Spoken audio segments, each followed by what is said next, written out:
perguntar o que aconteceu com a Taesa, que eu recebi bastante pergunta dela no Instagram. Ótimo, boa pergunta. O que aconteceu com a Taesa? É engraçado o que eu vou falar agora, mas não aconteceu nada. O que acontece? Qualquer pessoa agora que está assistindo a gente, eu queria pedir para você abrir o press release da empresa. A empresa, todas as transmissoras, elas apresentam os resultados em IFRS e no regulatório. O regulatório é, digamos assim, a contabilidade como a gente conhece e que é uma proxy mais perfeita do fluxo de caixa e da geração de caixa. O IFRS, ele tem um detalhe que é o seguinte: o IFRS, até por ser uma contabilidade assim meio americana, digamos assim, eles tentam transformar tudo que tem valor ali dentro da contabilidade para a contabilidade refletir da melhor maneira o valor de mercado da empresa. Então ali tem uma linha chamada ativo financeiro, que não tem na contabilidade regulatória, que ela é uma tentativa da empresa trazer a valor presente todo o resultado das transmissoras que ela tem hoje. E isso existe por quê? Porque como a transmissora é praticamente uma renda fixa, existe uma altíssima chance daquela receita se concretizar sem grandes problemas, eles já tentam colocar aquilo ali dentro do balanço da empresa. Aquele ativo financeiro, ele é ajustado por índices inflacionários. Então, ano passado, ou retrasado, não lembro bem, o IGPM veio gigante, veio mais de 20%. E a empresa ela tem uma exposição nos seus contratos de transmissão, mais de 60% é ajustado pelo IGPM. Então, quando esse ajuste bate no ativo financeiro, o resultado financeiro fica gigante. Parece que ela teve um lucro IFRS brutal. Mas aquele lucro, ele nada mais é do que uma atualização contábil. Aquilo ali não representa necessariamente o fluxo de caixa dela. Então, o que aconteceu esse ano? A gente está tendo uma pequena queda no IGPM acumulado, no meio do ano, né? Assim, de 6 meses para cá. Acho que de 2%, alguma coisa assim. Aí aquele impacto que foi gigante há 2 anos atrás... Não teve impacto. Teve agora, então isso reduziu o lucro líquido e IFRS. Aí qual é o detalhe disso aí? O lucro líquido e IFRS é a base que a empresa usa para pagar dividendo. Sim. Entendeu? Então, ano passado, por que ela veio pagando dividendos muito, muito altos? Porque, como eu comentei agora, o IGPM estava gigante. Para agora, o IGPM veio pequenininho, teve esse reajuste, então a base para ela pagar dividendo ficou pequena.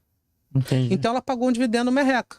Mas aí eu te pergunto, aquele dividendo que ela pagaria, se o IFRS viesse gigante ou qualquer coisa assim, ele sumiu? Ele foi para o espaço? Ou ele continua dentro da empresa? E desse dinheiro que está ali dentro, ou ela vai investir em outros ativos, seja adquirindo, ou ela vai distribuir em algum momento como dividendo extraordinário, qualquer coisa do tipo. Então eu acho assim que veio ali talvez um choque de realidade em relação a essa questão do IFRS, mas em termos de geração de caixa, não mudou nada. Então a fonte não secou. A fonte não secou de maneira alguma. Pode ser que, em um momento de juros altos, de crise de crédito, ou qualquer coisa assim, Sim. ela aproveite essa oportunidade para falar assim, cara, vou segurar o caixa aqui. Pode ser? Pode. É sensato? O que não quer dizer que o dinheiro virou fumaça. O problema é o dinheiro perdido. Se ele está dentro da empresa, fazendo coisas boas, bacana. Mas se for uma questão pensando ali na sustentabilidade da empresa, poxa, a gente está passando por o que a gente chama de credit crunch, né? Então é sensato segurar os dividendos, né? Pode ser. Pode ser. Ela tem um benefício do negócio ser tão estável que ela mesmo... pode segurar de boa, tranquilo. Ela pode até pagar, esse é o ponto. Assim, o negócio ali é tão estável que ela pode ser até um pouco agressiva, como ela tem sido no pagamento de dividendo. Mas se ela segurar um pouco também, gente, a perna no braço não cai. Assim, não sei que você dependa muito do dividendo da Taesa para pagar suas contas, aí de fato vai ser ruim. Assim. Mas o que eu quero que você entenda é o seguinte: a fonte não secou. E não teve perda de valor nenhum, né?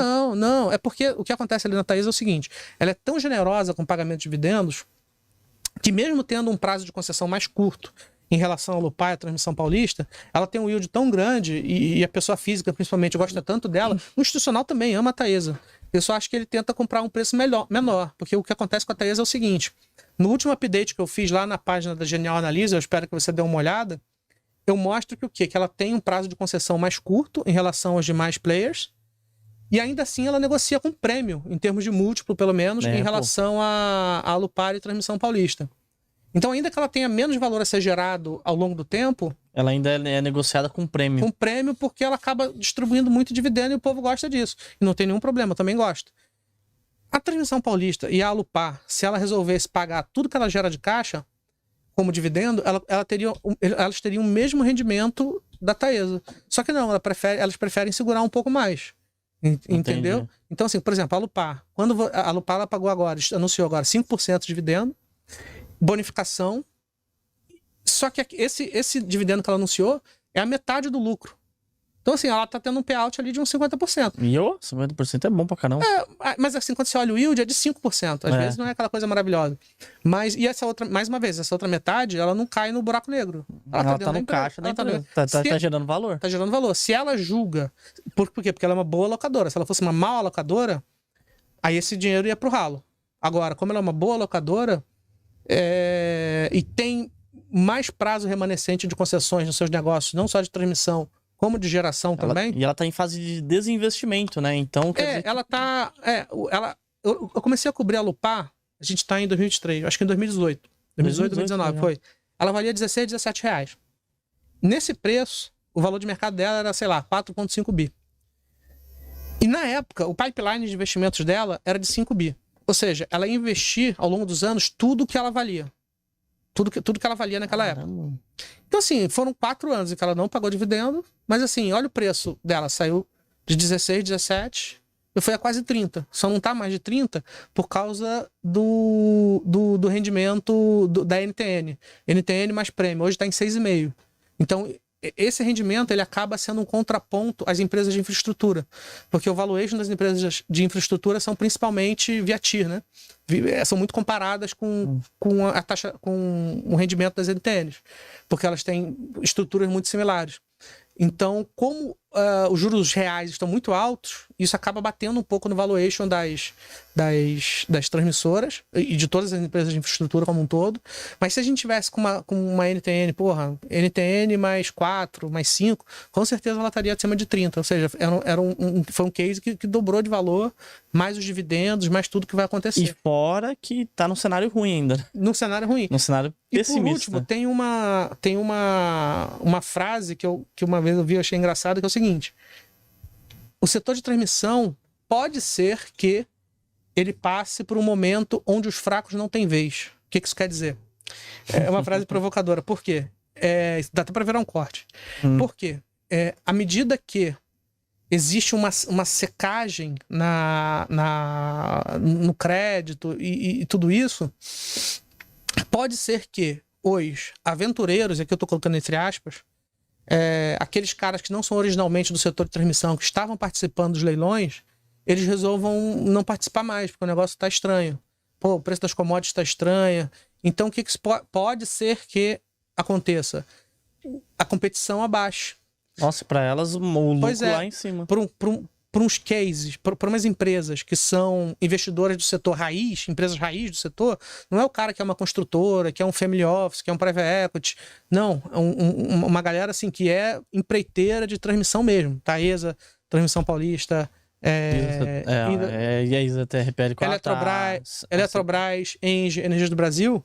Essa turma se beneficia de momentos esquisitos como esse. Por quê? Porque a galera vai ficar pé atrás na hora ali de bidar, e eles, como são investidores raiz, né, eles já sabem, né, tem expertise, já tem expertise, e não tem como você sair do setor agora. Assim, o que você vai fazer? Eu sou aqui a família Godoy Pereira, vou investir em outra coisa. Não, você sabe fazer aquilo. Então, assim, esse é o momento que você pega projetos a taxa de retorno interessante. Então, assim, ela pode até se beneficiar de um momento como esse. Tubarões, se vocês quiserem ver cotação de ações, de fundos imobiliários, de BDRs, ETFs, criptomoedas, você consegue ver através do site do Investidor 10, a plataforma completa. Tem diversos rankings também, maiores lucros, maiores ROIs, empresas que pagaram mais dividendos nos últimos 12 meses. É uma plataforma completa e você consegue gerenciar sua carteira. O QR Code tá aqui na tela, aqui, só você acessar ou no link da descrição aqui do vídeo também.